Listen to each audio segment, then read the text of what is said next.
Many of you who are in Agile will have seen this. Many of you who work with stage gate processes will love the very bottom of this picture from Deloitte, where you have initiate, discover, deliver, release. It's always sort of fun to watch organizations come up the learning curve, and as you're looking at this picture, that circle sort of off center to the right there, and all of those little stations there, that's Scrum. That's the core of Agile. And you can talk about agile methodologies and what's Agile, what's not. You'll probably see Kanban somewhere here on the list. You'll see scaling in the middle up at the top. You'll see almost every imaginable Agile methodology on here. Somebody recently did a list of Agile certifications that are out there, and they realized that there are over 100 Agile certifications. And so even this picture is not complete, okay? And it's not really easy to see. It's a little bit easier to see it on the net, but this is a picture that is yeah, pretty good at showing all the tool sets that are out there. Now, I'm not saying that the people that are teaching these methodologies aren't also trying to teach the mindset. That's not what I'm saying. But you need to sort of separate out the mindset and really emphasize it. It's like Dr. Cotter, who writes for Harvard Business Review, has his own consulting company on vision.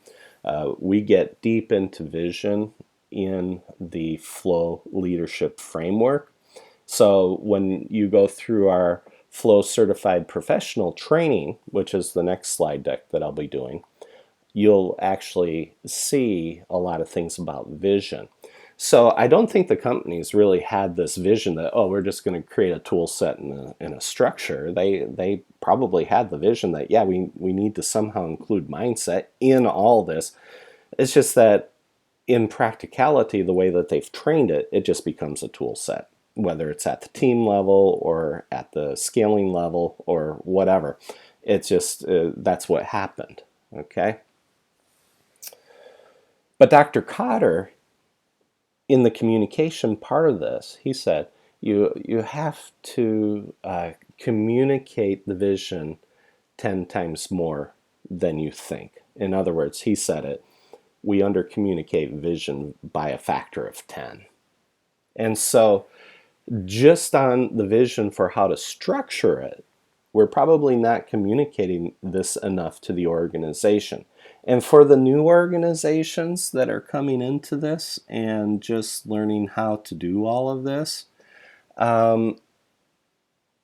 most of them barely scratch the surface on Scrum. And yet they're prepared to make decisions on scaling and all of these other branches of the subway system with zero experience or with very limited experience to be able to, or they're looking at it through the filter of traditional program management, trying to figure out how do we make this fit in. And it doesn't necessarily fit, especially as you look at the map here. And with the stage gates at the bottom. Anyways, this link on the left is a really good read on the toolset view of Agile and the Agile world, and it highlights the complexity of Agile scaling. And this is really good. If you look in the upper right hand corner, you'll see a little bit about leadership and management 3.0, and it's completely detached from the rest of the subway system. And that's probably an accurate view of the state of Agile in every company. The leadership portion is in the upper right hand corner. Now, personally, I would be putting flow across all of this, just like I've done in all the other pictures. It would be a big circle going over the whole thing.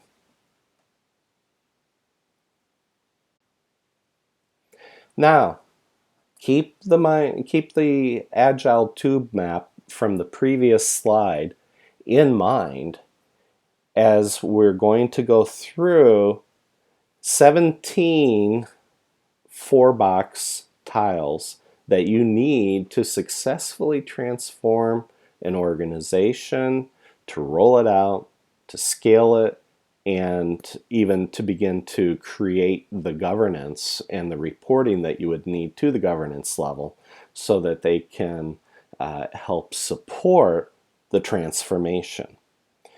This document is a living document, and it represents the current state of what we do in Flow and the Flow leadership framework and how we use that with Agile as of January 2020. Now, in addition to having expertise for scaling, which much of it's mostly a tool set view as you saw in that last slide, the organization should have experience and expertise in transformation, governance, and rollout. Rollout is mostly excluded from this presentation because it needs to be tailored to the needs of each and every organization. We have strategies for doing that, but I didn't want to make this presentation too long. But the next 17 areas of transformation and a little bit of governance, maybe 3 of the areas, 4 of the tiles, cover governance and ways to measure. Maybe a little bit more. Depends on how you define that.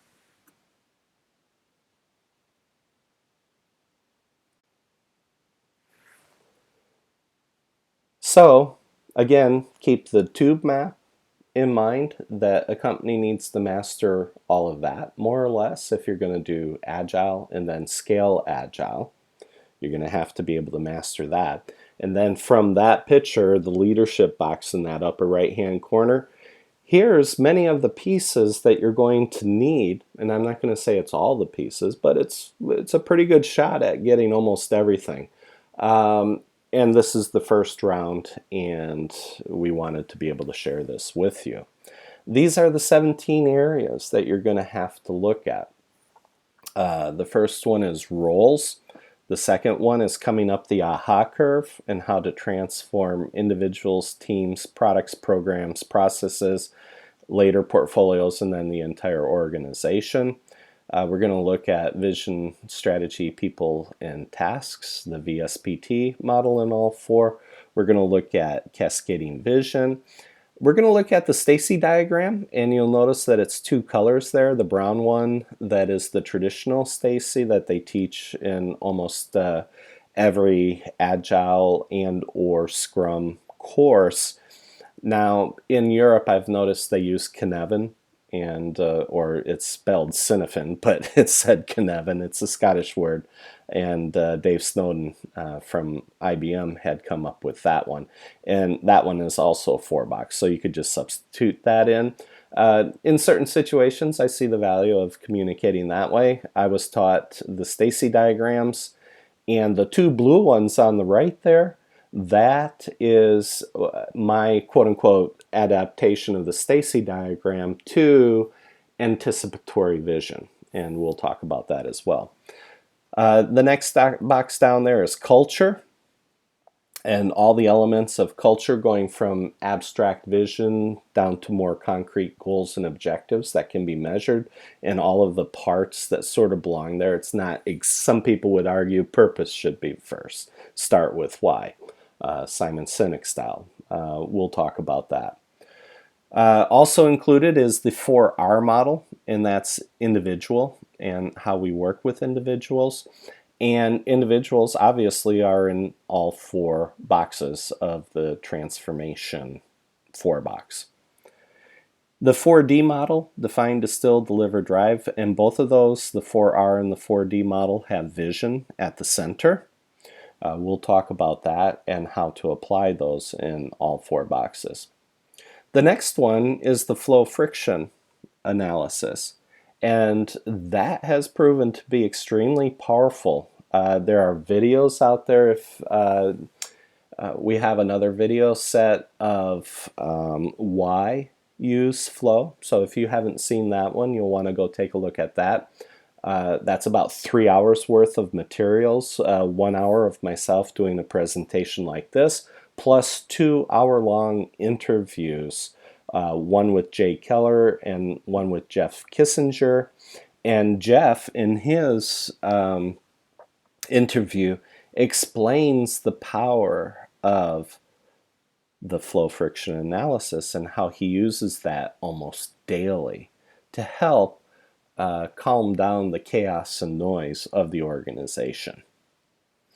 In the next box, we have what we call the 4 whys. It really comes from Value Forward Selling, Paul DeModica, and it was originally just 3 things that the companies would do. Any project or any product, the reason behind it would be to make money, save costs, get rid of or eliminate risk.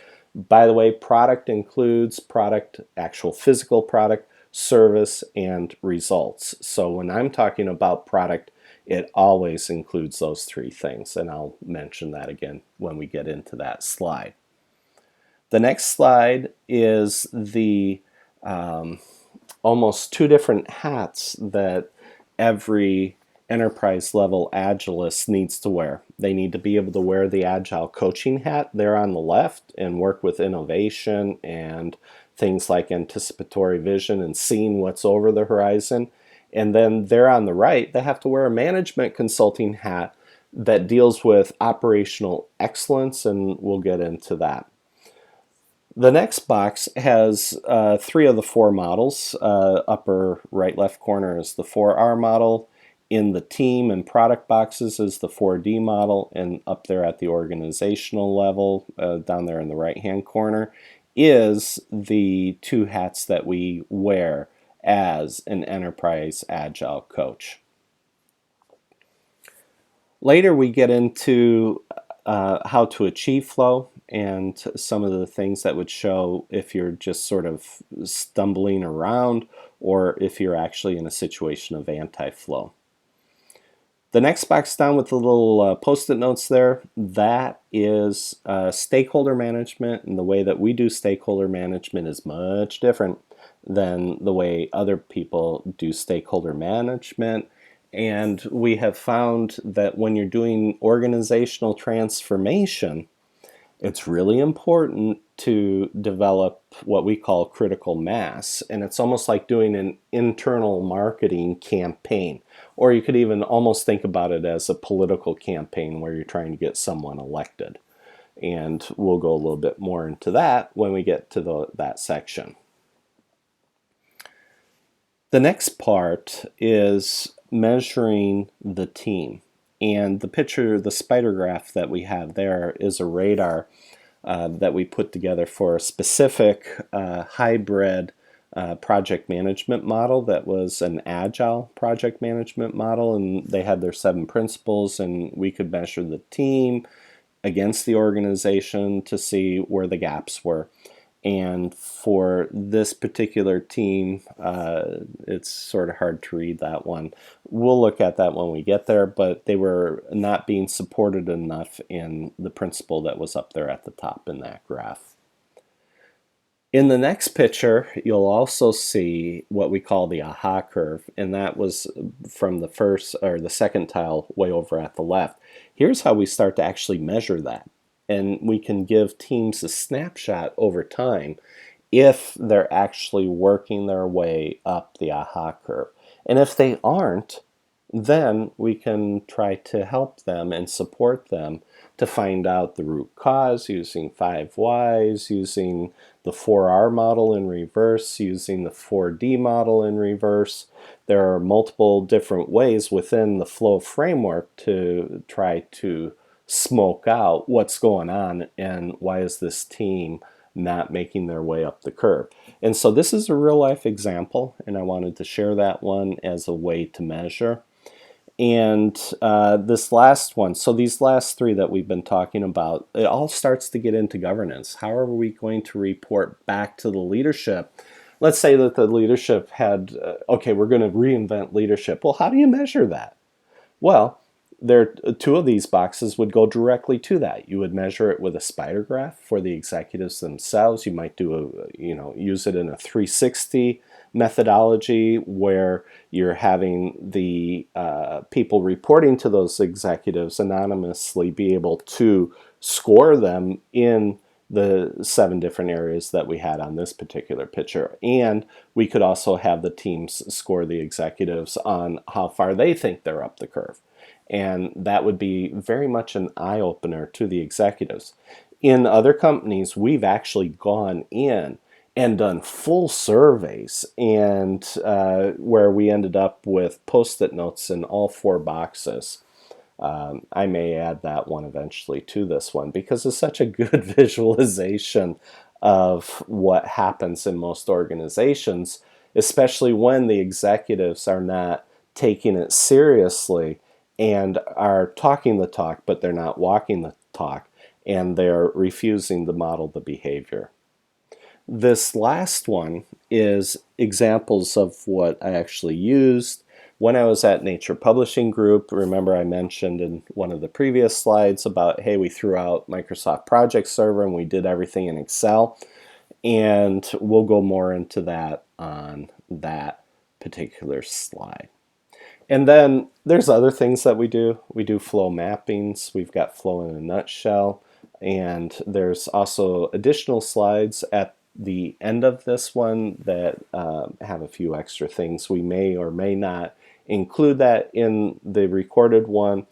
But for those that go through Flow Certified Professional, they will have access to these PowerPoints and PDFs.